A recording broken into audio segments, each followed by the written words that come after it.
Depuis ce matin, les écoliers des classes du CM2 composent pour l'obtention du CEP session de juin 2022. Le centre de l'école primaire publique de Huiho a servi de cadre au lancement officiel des premières épreuves pour le compte du département du littoral. Le point est à suivre dans ce journal. Le monde entier célèbre ce 7 juin la journée internationale de la sécurité sanitaire des aliments, une journée instaurée pour mieux penser l'apport des aliments à la santé et le bien-être. Et puis en interactualité, la guerre en Ukraine est entrée ce mardi dans son 104e jour sur le terrain. Les combats se poursuivent ce 7 juin pour la prise de contrôle de Severodonetsk, ville clé de l'est de l'Ukraine, soumise à un déluge de feu russe. C'est toujours un plaisir d'être des vôtres, mesdames, messieurs. Bienvenue à ce journal. Démarrons par cette nouvelle brève. Les écoliers en classe de CM2 dans les écoles primaires et publiques et privées ouvrent ce mardi 7 juin le bal des examens de fin d'année scolaire pour le compte de l'année 2022. Les épreuves écrites du CEP ont démarré ce mardi sur toute l'étendue du territoire national. Ils sont au total 226 676 candidats, dont 107 129 filles à plancher. Pour cet examen, le nombre de candidats a connu une baisse de 6,36% par rapport à l'année dernière. Quant aux candidats à besoins spécifiques, ils sont au nombre de 100. Le lancement officiel au plan national a eu lieu à Tchatchou, dans la commune de Tchaoro.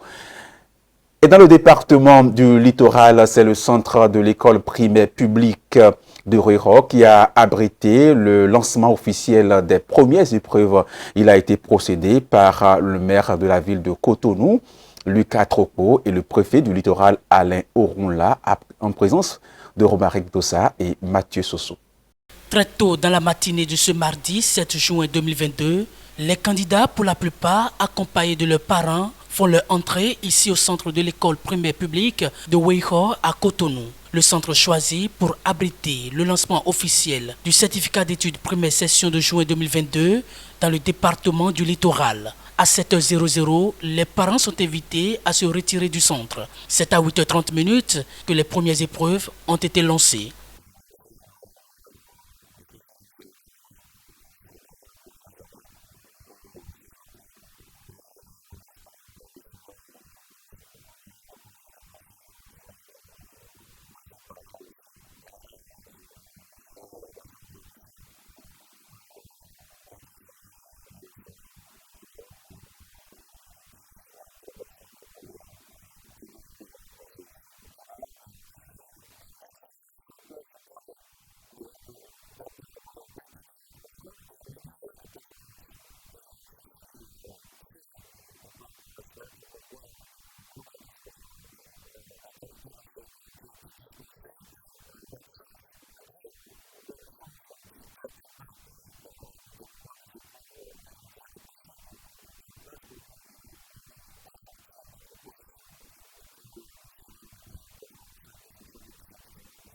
Au plan statistique, par rapport à l'année écoulée, on note une régression.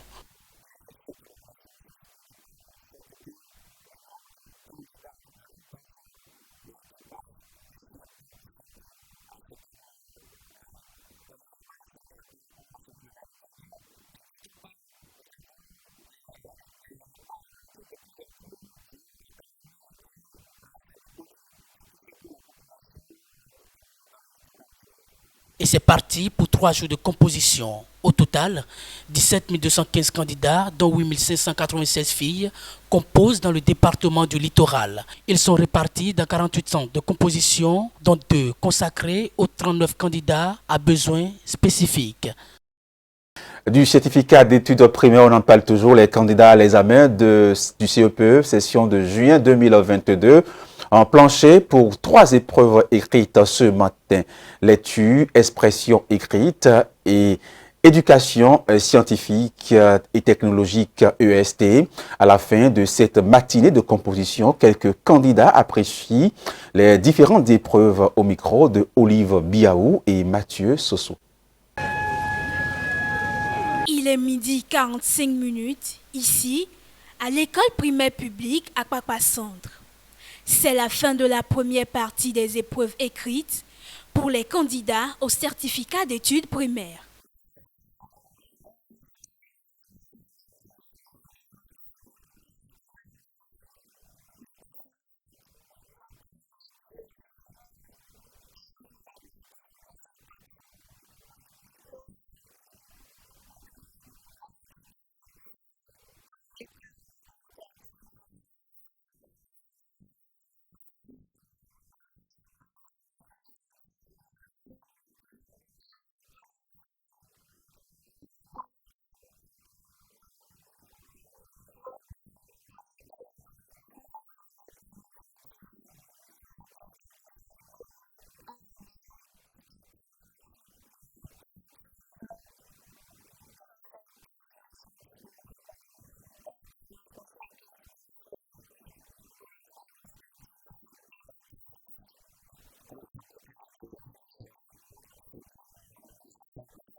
Un bilan positif a été observé selon les dits de Marcel Amégan, chef centre de l'école primaire publique à Kpakpa Centre. Il n'a pas manqué de prodiguer de sages conseils aux candidats.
Et passons à présent à une autre actualité. Aujourd'hui, 7 juin, c'est la journée internationale de la sécurité sanitaire des aliments. Selon les estimations, il y aurait chaque année plus de 3 millions d'intoxications alimentaires en Europe, selon l'Organisation mondiale de la santé, ce qui entraîne plus de 4600 décès. La journée internationale de la sécurité alimentaire sensibilise et inspire à agir pour aider à prévenir, détecter et gérer les risques afin de promouvoir une alimentation sûre et saine pour tous. Suivons ici l'historique de cette journée. La journée mondiale de la sécurité sanitaire des aliments, célébrée pour la première fois en 2018 et à sa 4e édition ce 7 juin 2022. Initiée par l'Organisation mondiale de la santé OMS et l'Organisation des Nations unies pour l'agriculture et l'alimentation FAO, cette journée vise à promouvoir la sensibilisation à la sécurité alimentaire mondiale et invite tous les acteurs à agir. De la chaîne de production jusqu'à la consommation, les aliments sont exposés à des batteries pouvant nuire à la santé des consommateurs. Chaque année, 600 millions de personnes sont touchées par environ 200 types de maladies d'origine alimentaire, causant la mort de 420 000 personnes, d'après les chiffres de l'OMS. Le thème de cette année est « Des aliments sûrs pour une meilleure santé ». À travers cette thématique, l'OMS et les autres organisations veulent amener tout le monde, en particulier les chaînes d'approvisionnement alimentaire, à améliorer davantage le système alimentaire afin d'éviter que des substances infectieuses et toxiques ne se retrouvent dans nos assiettes. Les conservateurs des musées des pays membres de la CEDEAO sont formés aux normes modernes de gestion des musées africains.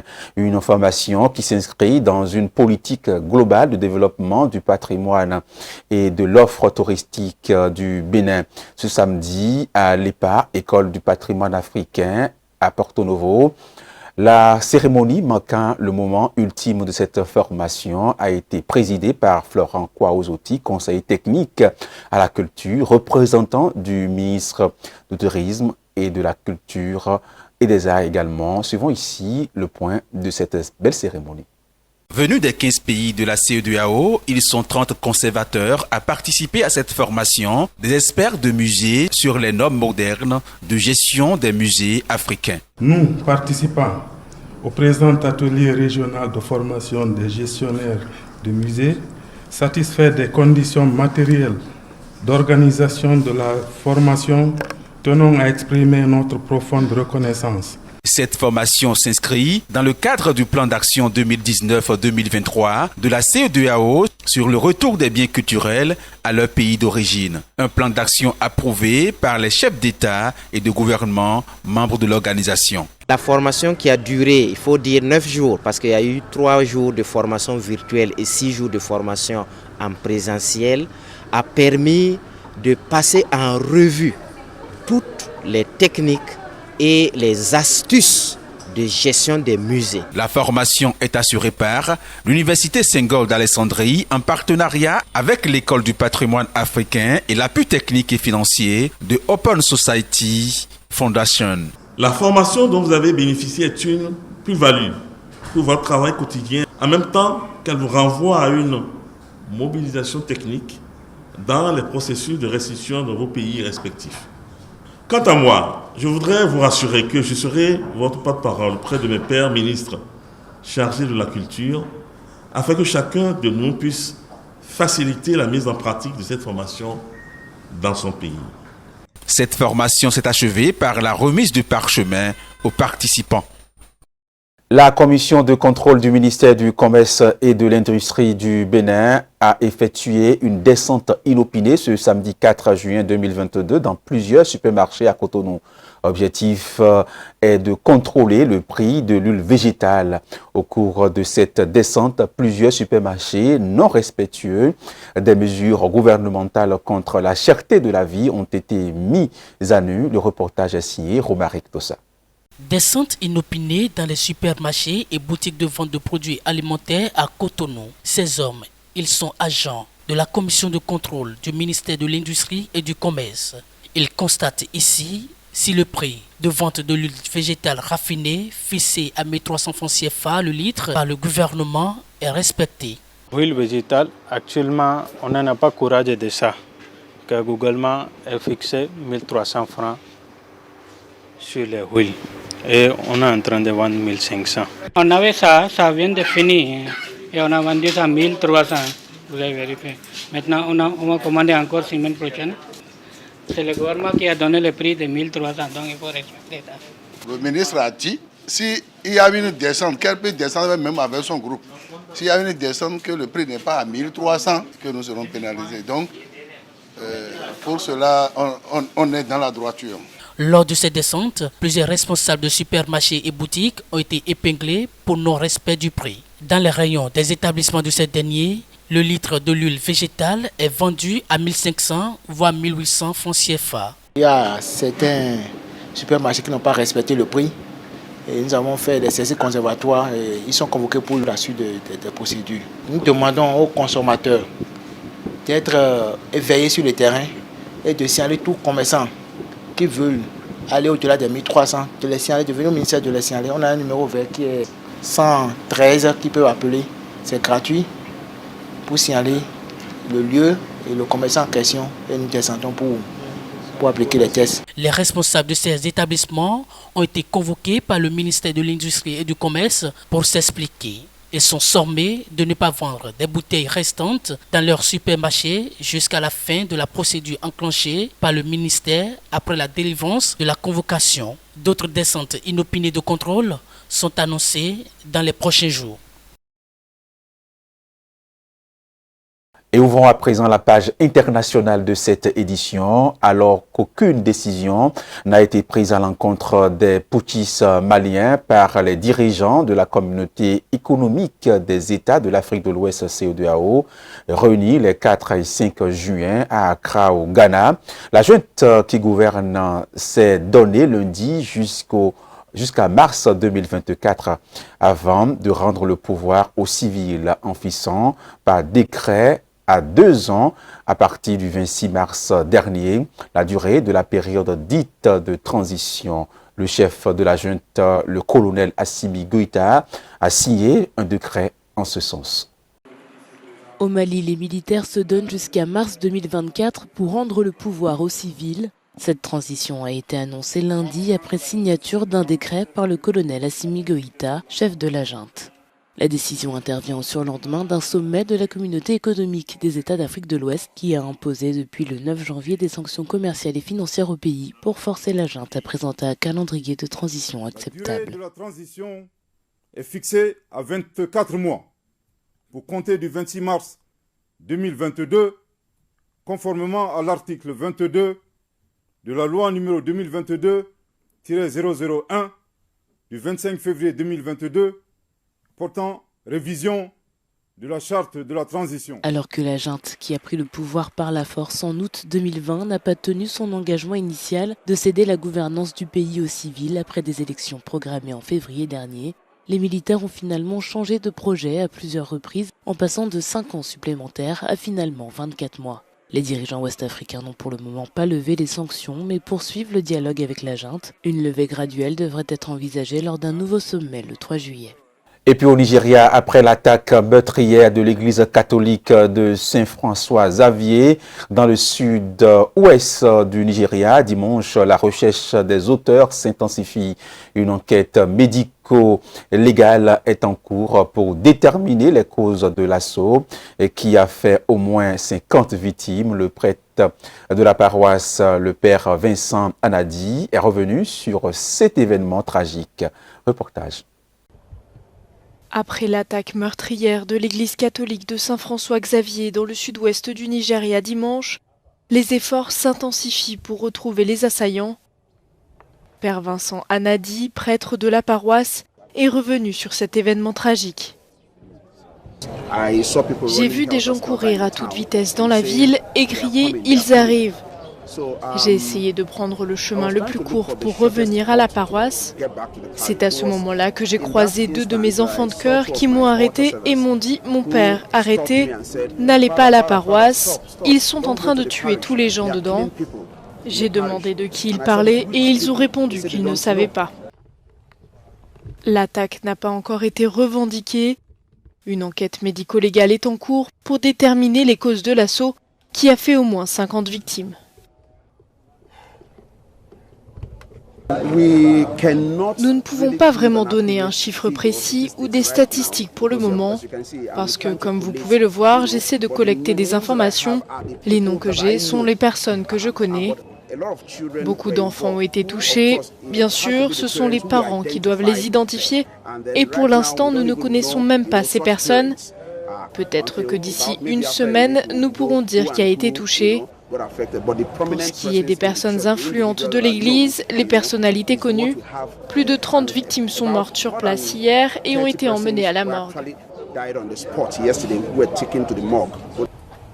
Le gouverneur de l'État d'Ondo, Rotimi Akeredolu, a appelé au calme, demandant à la population de ne pas se faire justice elle-même. Et au lendemain de cette attaque meurtrière, des réactions fusent de toutes parts après les autorités nigérianes. Les proches des survivants de ce massacre qui a coûté la vie à plus de 50 chrétiens catholiques décrivent ce qui s'est passé. Quant aux blessés, ils continuent de suivre et de recevoir des soins. Reportage. Après l'attaque de dimanche par des hommes armés de l'église Saint-François-Xavier qui a fait au moins 50 victimes au Nigeria, les proches des survivants décrivent le calvaire vécu par leurs proches hospitalisés. Quand le père était sur le point de donner la bénédiction finale, tout ce qu'ils ont entendu, c'est une arme à feu. Ensuite des coups de feu. suivi des détonations des explosifs. Lorsqu'elle était sur le point de sortir de l'église, elle a rencontré l'un des assaillants qui lui a tiré dans l'estomac. Ensuite, elle s'est effondrée. Certains survivants ont été hospitalisés en raison du traumatisme causé par l'attaque. Des dizaines de personnes ont été blessées, dont de nombreux enfants, mais le nombre exact n'a pas été communiqué. Une enquête médico-légale est en cours pour déterminer les causes de l'assaut. Elle a de nombreuses blessures. Une sur la tête, sur le dos et une sur les fesses. Elle a tellement de blessures et les plaies sont profondes. Lundi, Yemi Osinbajo, le vice-président nigérian, s'est rendu dans l'état d'Ondo pour présenter ses condoléances. Il a également visité les victimes dans les hôpitaux encore surchargés. Et direction le Tchad à présent, les 6 leaders de Wakitama et de la société civile détenus à la maison d'arrêt de Moussoro ont été condamnés ce 6 juin à 1 an de prison avec sursis et à 100 000 francs CFA d'amende et 10 millions de francs CFA de dommages et intérêts. Le ministère public avait requis 2 ans d'emprisonnement ferme. Au Tchad, 1 an de prison avec sursis a été requis contre les 6 manifestants protestant contre l'ingérence de la France dans la politique du pays à N'Djamena le 14 mai.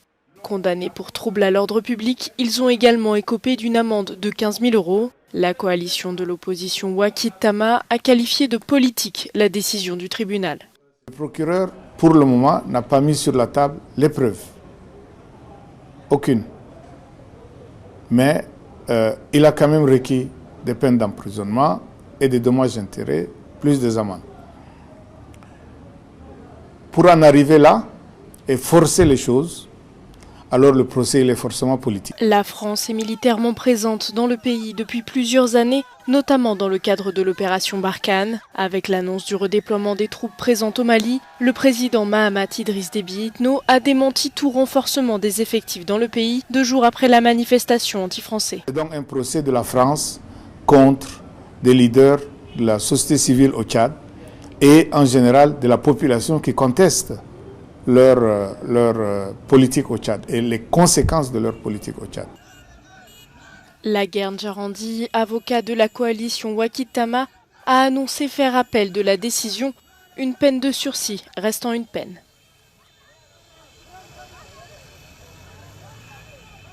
Et puis je l'annonçais en titre, la bataille faisait toujours rage ce lundi à Severodonetsk, une ville clé de l'est de l'Ukraine soumise à un intense feu russe où le président ukrainien reconnaît une situation difficile tandis que Moscou a de nouveau mis en garde les Occidentaux en cas de livraison d'armes de longue portée. Reportage. À Mariupol, la vie reprend son cours d'après les médias russes. 3 semaines après la conquête de la ville et la reddition des soldats ukrainiens retranchés dans l'usine Azovstal, la ville détruite porte toujours les stigmates de la guerre. La Russie qui contrôle désormais ce territoire affirme avoir commencé à remettre à Kiev des dizaines de corps de combattants ukrainiens tués dans cette longue bataille. Selon des informations non confirmées, les dépouilles ont été transférées dans la capitale où des tests ADN sont en cours pour identifier les soldats. C'est à 300 km plus au nord que les combats font rage. L'armée russe tente de prendre le contrôle de la ville clé de Severodonetsk à coups de bombardements incessants. Il s'agit pour Moscou d'achever sa mainmise sur le bassin du Donbass. L'armée russe essaie d'utiliser des forces supplémentaires en direction du Donbass, mais c'est le 103e jour et le Donbass ukrainien tient bon. Il tient bon, affirme Volodymyr Zelensky, le président ukrainien. Moscou progresse lentement dans le Donbass ces dernières semaines, avec des combats très violents. En plus de l'artillerie lourde, des combats de Russes sont en cours à Severodonetsk. La situation évolue d'heure en heure d'après Kiev. Les forces ukrainiennes tentent de résister au rouleau compresseur russe pour garder le contrôle de cette grande agglomération. Et c'est tout pour cette édition, mesdames et messieurs. Merci de l'avoir suivi et merci également de nous retrouver sur nos différentes plateformes Facebook, YouTube, également sur le www.speedlinetvbenin.com. Portez-vous bien et que Dieu nous garde.